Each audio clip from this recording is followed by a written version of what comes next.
ওইভাবে উদারপণ করতে হবে, ব্রাহ্মণদের দক্ষিণা আদি দিতে হবে। আর এইভাবেই ভগবান গণেশের পূজা একটি বছর উদারপণ করলেই, সম্পূর্ণ করলেই, যে নারীর পুত্র নেই,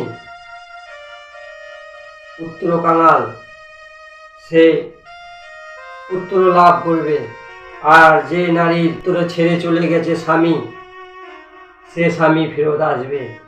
আর যার ধন সম্পত্তি শেষ হয়ে গেছে, তার ধন সম্পত্তি আসবে।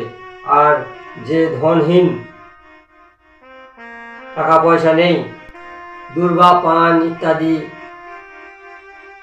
সিঁদুর দিয়ে ভগবান গণেশের পূজা করলেই একটি বছর সব কিছু মনের ইচ্ছা পূর্ণ হয়।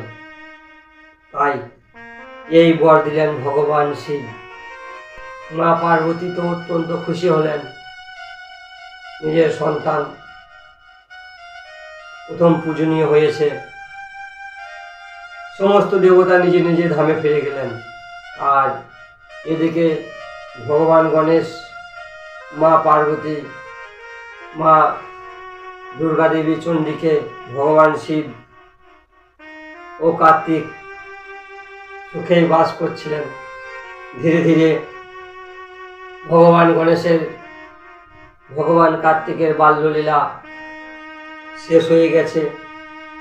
মানে ধীরে ধীরে শিশু বয়স পেরিয়ে গেছে, যৌবন অবস্থা এসে গেছে।